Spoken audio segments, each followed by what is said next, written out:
how about for a little change, just for a moment, a slightly cooler question. Hugh Weldon.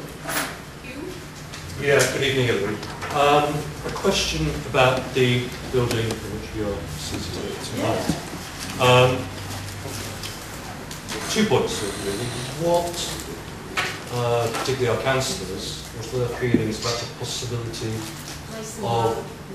possibility of the length of the lease being extended here, so we can look forward to a secure future, maybe something in the region of 10 years or so, or alternatively the possibility of the library being reincorporated back within the Barnet Council Library. If you have any thoughts on that. I'm going to start with the audience who are on my left, so Aubrey, I'm going to start with you. Okay, give me a minute. No, it's okay. 10-year lease, that was one of your points, wasn't it? I think what has been done here in this library is a remarkable example of a grassroots effort, and I think it's to be applauded.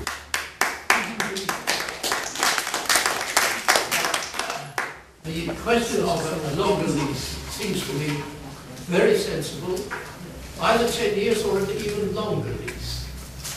Now, I gather that if there is a lease of 10 years or more, as I'm told, one can approach the National, is that right, Keith? Yes. One can approach the National Heritage Lottery. I had the privilege of being involved in the setting up of the National Lottery, and also with the chairman of the Heritage Lottery Fund, discussing these matters. I think it would be very sensible to have the security of a long lease, which could also be utilised for the raising of money, and because money needs to be spent, obviously. I don't know the technicalities with the council as far as it, but I would certainly support the idea of a longer lease, as you have suggested. I think, again, not being a member of the council, I don't know the committee setup, but why not bring this library back into the general library setup, which is what you're asking, really. Makes sense. 10 years, you were a lawyer. 10 years seems to be extraordinarily long. Sharon, would you just let the panel address it? Yeah.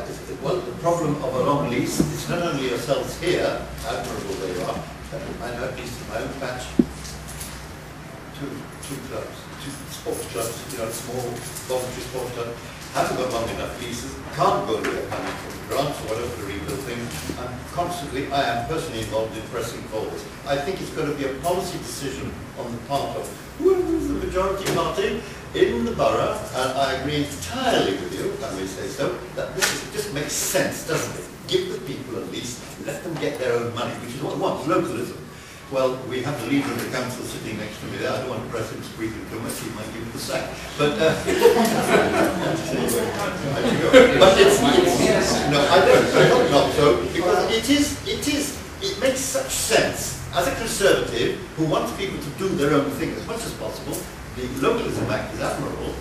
In my view, it comes from on high down here. No, it's to give people the opportunity of doing things themselves, going to the local authority and blah, blah, blah. I won't go into the details, but I don't know them myself, I'm not a lawyer, but I have read up about it. It's to give people, and I keep harping on this, looking after themselves, getting together, doing their own thing. This is an example, it's going to be a very successful one. Okay, then it's up to the borough, in that case, the property section, property department, who are told to try and raise funds, because we're short of money, to say, well look, it's the short-sighted thing to have short leases, have longer ones, and get people to pay a reasonable rent, and that'll be some income rather than trying to extort a big rental on a short lease. Well, let's press the lead of the council on this. This is where we want to see party politics plays a role. I don't think it will. You will be pushing on an open door for a longer lease in this library. You would, that's something. Can we record that? Yeah. That's fine. So do record that. There are a whole range of issues about clubs and activities. Not all of them are not all the people who occupy council buildings are as friendly and inclusive as you are. Some of them are frankly unfriendly to strangers. and keep others out of the buildings. It is very important that buildings are used fully. If the council has a building and it's occupied by a club that meets twice a week in the evening, that is not an acceptable use of that building. It is something that we have to bring order to, and there is a strategy coming along that will tidy all this up, as the leases have not been issued to many organisations, and that all needs to be sorted out. I mean, as for including this library in the general borough library scheme of things, I think that is an extremely unlikely thing to happen. I think that by accident, by accident, if you like, in this library here, we have stumbled upon a model that will hopefully enable us to avoid shutting any other libraries. This is a very successful organisation, and we are very pleased. I am very pleased that this has emerged as such a successful library.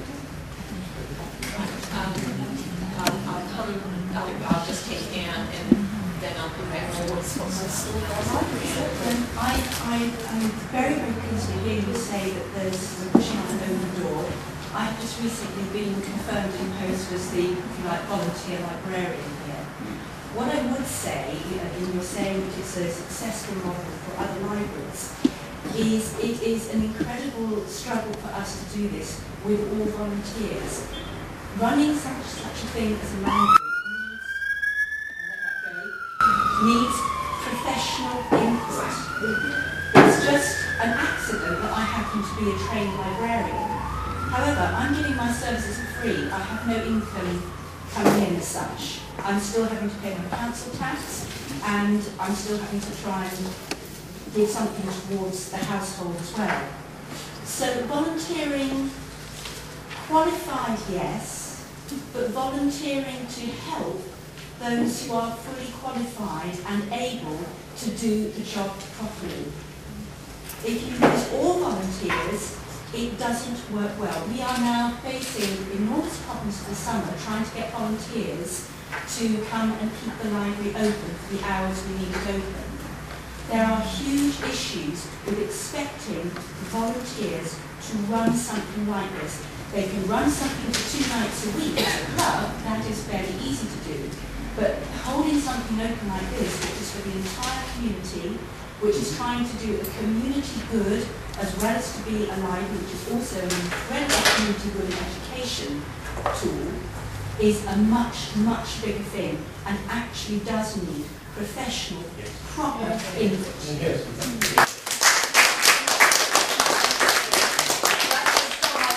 That's exactly what I was going to say. I mean, I think all credit to the group here. You have created a vibrant setting where lots of organisations come and share, and it really is very much at the heart of the community. I think that's fabulous. And we want more. Absolutely. But actually there is a very particular role in libraries for professional librarian skills, and actually building that education and community library role is really important.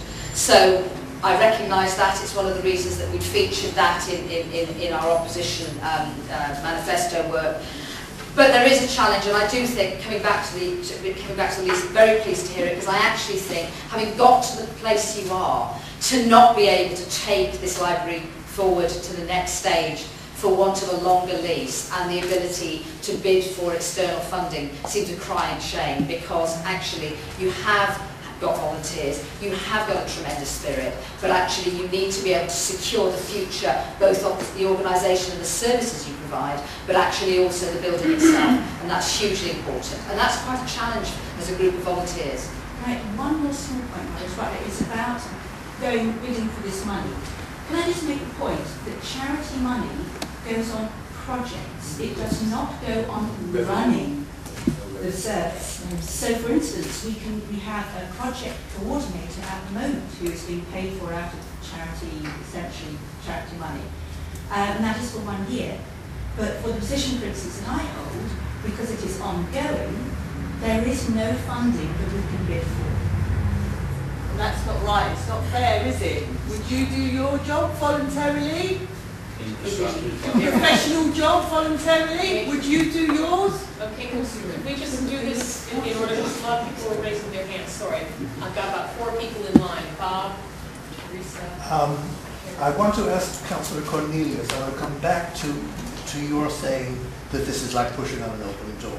Yes. It sounds good, but unfortunately I campaigned for a couple of years to keep the Totteridge Library open.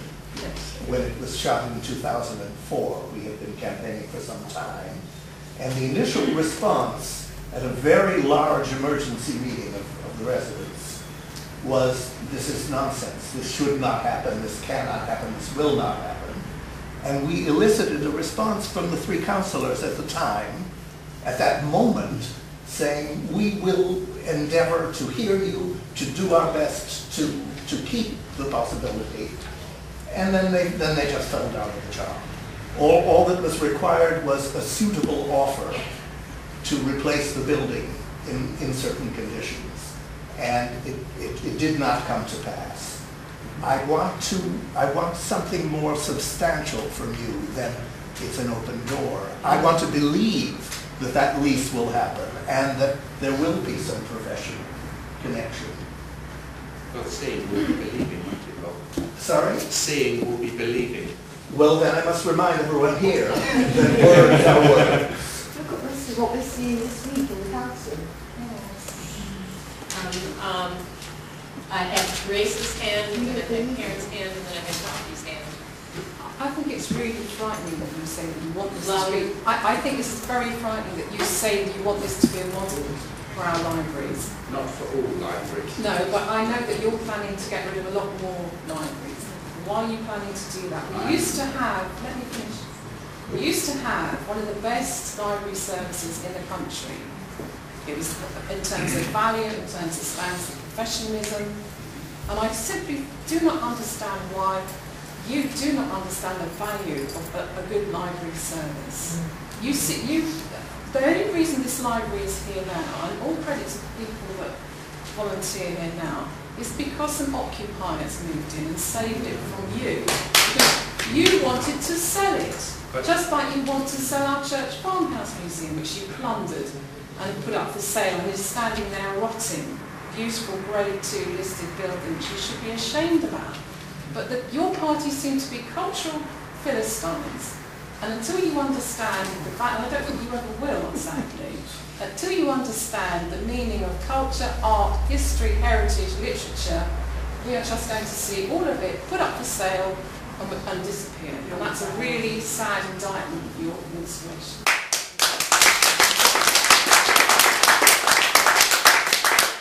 That's actually a very good follow-on to what I wanted to say. I don't believe I'm actually raising this question, which has got nothing to do with libraries, and it's to do with, if somebody wants to say something more about libraries, then I'll have to. I think there's a gentleman in the back whose hand is up.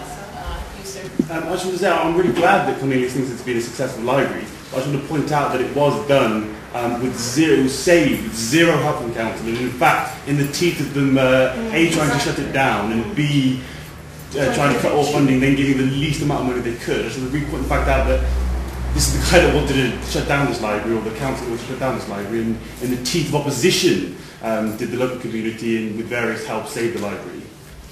Okay. The library was actually saved when the deal in North Finchley collapsed. Oh, really? Yes, now, maybe. If you remember, and I'm sure plenty of people here remember, that it was down to the Conservative-run council under your leadership that this was closed, as you've already heard, closed. All the books and everything that was in it were got rid of. You were going to sell the building and then sell the land to developers.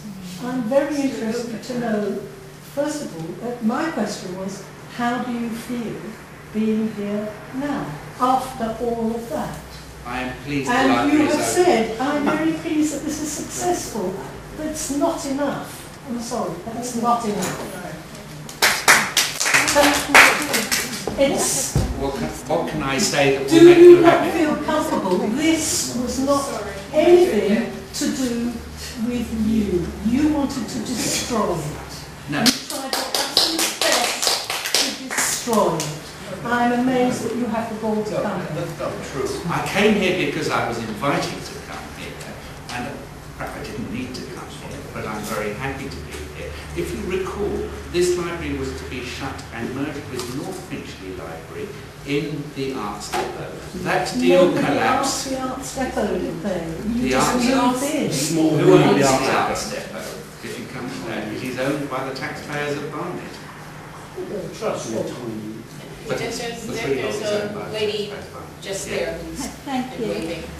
Helen Goodman MP, who's the Shadow Minister for Culture, recently issued a briefing on libraries, expressing her concern for what was happening throughout the country and asking for comments about what people felt about the legislation and whether national government needed to do more in terms of the legislation to protect libraries and to make sure that we weren't going to be losing. I think the library campaign is predicting 1,000 libraries over the country are going to close. And my question would be to the panel, does more need to be done at national level in terms of improving the legislation to protect our libraries and our professional library staff? And if it does need to be done at national level, can local government influence that?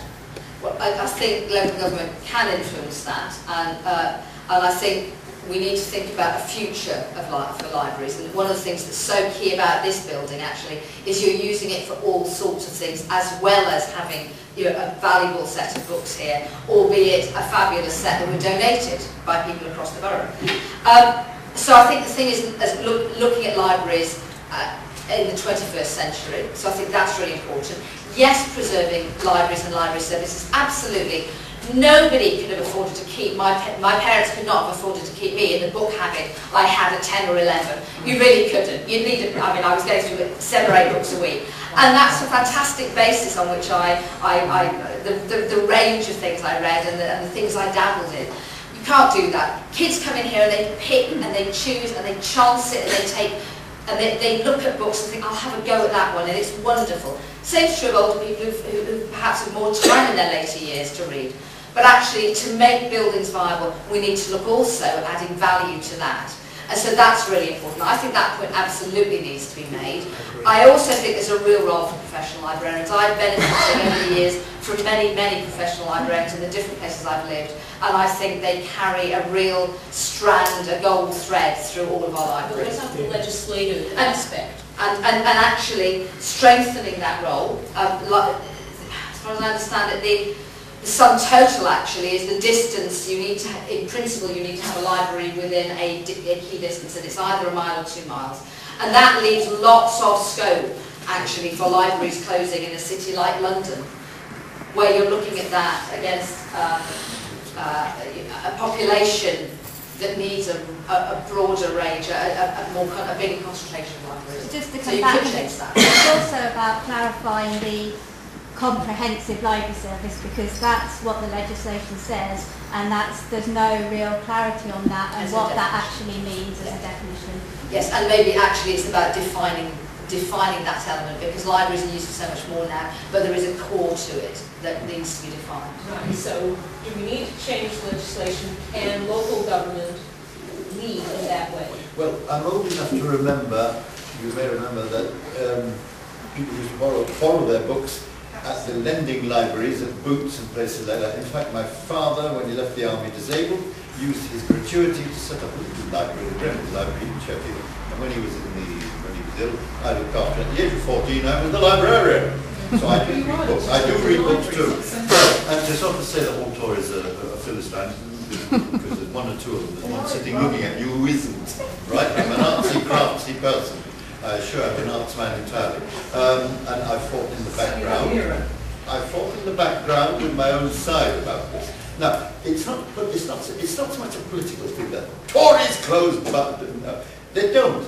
In Brent, which is labelled, as you know, half their libraries were closed. But I don't blame them for it. Legislation. We need to change the legislation, and can local government help push national government to do that? Local government can always help to push national government. I personally don't know what the legislation is, so I won't hold forth about it on libraries. They were brought in post-war, the lending library idea didn't exist before. As I say, books used to let them out, and now you could go, you could pay for it, take them back, and blah, blah, blah. It was, in fact, quite a big part of their business at one time. And that disappeared entirely when, of course, the free public lending library came along with free glasses, free teeth, and all the rest of it. You know, the post-war kindness, welfareism, I'm all for it. Well, grand, look at it, we're a far more civilized society, if I may say so. Since my youth, you know, people are over time, things have improved a great deal. Right, so we can influence the legislation. We can do that because people in Whitehall listen to what happens down the line to councillors. So I think a case made forward, put forward to whoever's leading the council, please, press. And it's a long-term thing, but one presses in Whitehall. I was a civil servant for a short time in Whitehall, so I know how it works. Well, I used to work, I don't think it's changed a lot. It's very, very slow. You know, matters of state proceed at a stately rate. That's translating it back. It's having the will. Keep the will to get thank you. John, on 30 Square. We will understand. As it says in the Michelin Guide, this library was built in 1934. Public Library, Urban District Council of Friern Barnet, so a little bit of history, with funds partly from the Carnegie Foundation. So, yes, public libraries have actually been going longer than thank you. Okay, thank you. So therefore, the point about reintegration with the public library service is that this library has been here 80 years. Good. We want to build on our vision for it to go a further 80 years. And as Anne pointed out, we won't all be here. So therefore, reintegration with the London Borough of Barnet, just as it was when it was closed on Maundy Thursday, the 5th of April 2012. We just want that back, that's all. Aubrey, do you want to... not very much. I just want to say that as a writer, I'm all in favour of libraries and books. But I'm very delighted to hear the two leaders of parties having a very similar outlook. And I hope legislation can be influenced by a joint effort. Richard, do you think this is the way forward? Well, the current or the soon-to-be operational committee system of the library will see both parties working together to sort these leases out. And would you try, as Barnet Council, to influence the legislation at national level? That was the question that came before. The trouble is, help from central government is a double-edged sword. When they give you something, they take something back as well. I'd be very cautious about doing that. I think it's a question of legislation. I didn't think money came into that one. Money is the root of all evil. It will come back to money. There's a very sensible body through which we could do this. It's called the Local Government Association. It's an amalgam of Gosh, I've never heard it called sensible. Well, I think it's getting a reinvigoration of members at the moment. But actually, the point about the Local Government Association is it is and should be a voice for local government, doing exactly what you're saying, pressing the point, bringing that information together and arguing for genuine 21st century libraries, building on and extending and evolving to suit the needs of 21st century families and children and actually preserving the best at the heart of libraries in those new settings. But the Local Government Association, I would say, is a good start because we need to start using that to punch above our weight as local government. Because Copy's absolutely right. Local government has taken the brunt of the financial cuts and actually it's knocking the heart out of a set of local services. That's a very good thing for me to please say something now. Is this on libraries? A tiny little bit, but then it comes... No, and we're just continuing for the moment with libraries because there are people who are anxious to say something about libraries. I've got this lady right here who's waiting her turn. I won't be long. I just wanted to remind the panel that there's just two pieces of listed architecture in this part of Friern Barnet. One was the town hall, which has got the Second World War underground shelter, as you know, and this library. This library is the last of the bit of community that we have left in Friern Barnet. And when that disappears, or if that disappears, we have nothing because it's the population here is backwards and forwards with work, commitments with their families. This was an early meeting point. Secondly, for people who have disabilities, just one level, people who are vulnerable, it was a resource for everybody to use. And continue from Dan's point about professionalism and input. The local schools would have more input in library, excuse my voice is going, if there was professional input, so that they could have links and move forward with it. And finally, just linking on with what Alison was saying about the future, I think there has to be some sort of input, definitely from national level, that will cascade down to the local libraries, because internet forward thinking with the use of literature has to be the future. That's all. It really does follow on from this, and I can't wait any longer. We're talking here about closing libraries. Yes. Alison has a PhD. I nearly got there. Never mind, it sounds slow, but culture. I have been moaning for a long time, sorry Richard, but that you have been cementing over Barnet. And this is what's going to happen. We're going to be devoid of culture. This could be turned into a community centre. I don't know about the Portland still goes if you've applied for funds, but anyway, there are funds in Barnet that you could apply for.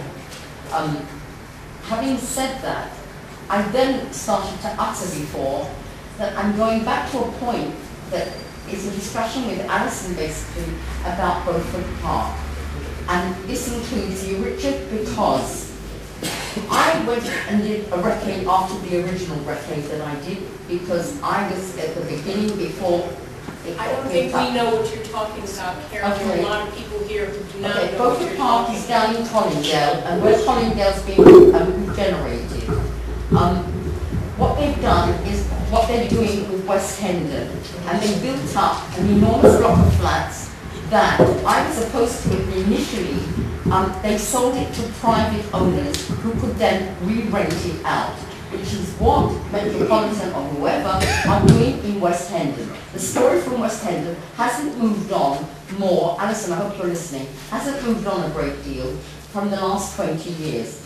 What has upset me now, on top of all the upset of what's going on there, about the fact that people can't use the gym unless something else, there's a whole load of controversies going on around there. I don't really want to go into all of that, it's like going back in history.